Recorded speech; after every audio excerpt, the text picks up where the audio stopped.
Revelation 16:16. And he gathered them together into a place called in the Hebrew tongue Armageddon. He gathered them together. This Greek word gathered from the received text has a single third-person association, thus he gathered not they gathered, he, God, gathered them, those of the world, for the battle. Those of the world are those who do not fear God, thus did not repent, give him glory, watch nor keep their garments. The purpose of the 6 bowls of God's wrath was ultimately to reward them for their wickedness and gather them to be thrown into the great winepress at the 7th bowl. Then they will be trampled by Yeshua into a place called in the Hebrew tongue Armageddon. They will be gathered into a specific location called Armageddon, in Hebrew. This is potentially derived from the Hebrew word ha, mountain, and Megiddo meaning Mount of Megiddo, which is the south side of the valley of Megiddo. Side note, Yeshua will come with his saints out of heaven at Armageddon, where the beast and the false prophet will be stopped, the beast killed and resurrected in an immortal body so that both are thrown into the lake of fire. The main gathering, winepress, is at Armageddon, thus from Megiddo to the valley of Jehoshaphat, which is next to Jerusalem. For perspective, about 1.8 billion people will be gathered. Yeshua's feet will touch down till 90 kilometers south, at the Mount of Olives where he originally ascended from. Revelation 16:17. And the 7th angel poured out his vial into the air. And there came a great voice out of the temple of heaven, from the throne, saying, It is done. The 7th angel poured out his vial into the air. The 7th messenger in sequence poured his bowl into the air. The air being the most important physical need for mankind than all environments poured on previously. The 7th bowl is the final judgment before Christ destroys all of God's enemies and reigns, which takes place after the earthquake and great hail. There came a great voice out of the temple of heaven, from the throne, saying, It is done. John identifies a great voice coming out of the temple, from the throne. When the messengers have completed their assignment, the throne says, It is done. This voice comes from the throne which is alive, but it is not God's voice. Revelation 16:18. And there were voices, and thunders, and lightnings. And there was a great earthquake, such as was not since men were upon the earth, so mighty an earthquake, and so great. There were voices, and thunders, and lightnings, and there was a great earthquake. Out of the throne comes lightnings and thunderings and voices. An earthquake is a sign of judgment. This happened before the trumpets were released and then before the bowls of God's wrath were released. Now this earthquake happens before Yeshua comes to destroy those who have gathered against God. Such as was not since men were upon the earth, so mighty an earthquake, and so great.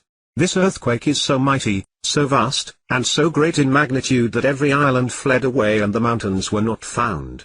This has not happened since mankind was upon the earth. Side note, could it be that this earthquake brings the continents together? Revelation 16:19. And the great city was divided into 3 parts, and the cities of the nations fell, and great Babylon came in remembrance before God, to give unto her the cup of the wine of the fierceness of his wrath. The great city was divided into 3 parts. This verse clearly distinguishes between Babylon and the great city, where some references in Revelation have Babylon as a great city. Therefore, this great city is Jerusalem. Just over 3.5 years earlier, Jerusalem experienced an earthquake where 1/10 of the city fell. Now it is divided into 3 parts. Cities of the nations fell. The earthquake was so great that cities across the world fell. And great Babylon came in remembrance before God, to give her the cup of the wine of the fierceness of his wrath. Now great Babylon came in remembrance before God like previously, 500 to 460 BC.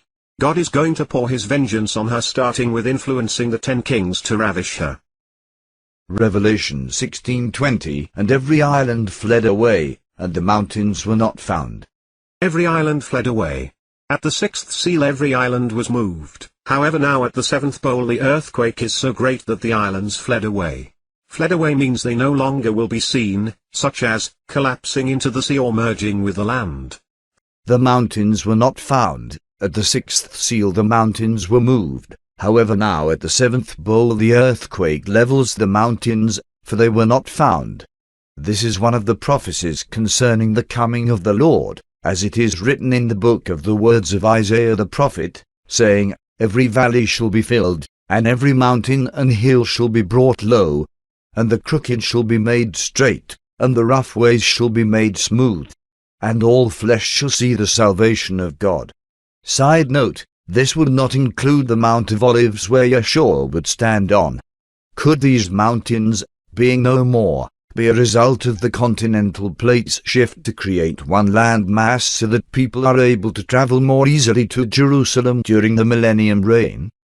Revelation 16:21. And there fell upon men a great hail out of heaven, every stone about the weight of a talent, and men blasphemed God because of the plague of the hail, for the plague thereof was exceeding great. There fell upon men a great hail out of heaven, every stone about the weight of a talent. The seventh plague in Egypt was also hail, as hail is an expression of God's wrath. The great hail at the seventh bowl is accompanied by floods, fire and brimstone. The weight of the hail is a talent of weight, which is 34 to 52 kilograms each. Side note, a talent of currency is 60 mina, which weighs about 34 kilograms, while some commentaries have a Jewish talent being about 52 kilograms. Historically, people have been killed by hail 100 times smaller than this, and the largest recorded hailstone is 1 kilogram. Men blasphemed God because of the plague of the hail, for the plague thereof was exceeding great. Mankind was able to recognize that these plagues were from God, and like earlier still blaspheme his name, his character. They are mimicking their leader, the beast, who speaks against, twists or mocks what God has said or done, which is called blasphemy. The plague of the hail is so exceedingly great that it will cause catastrophic destruction on anyone or anything it falls. Side note, during this time, they will also be fighting amongst themselves.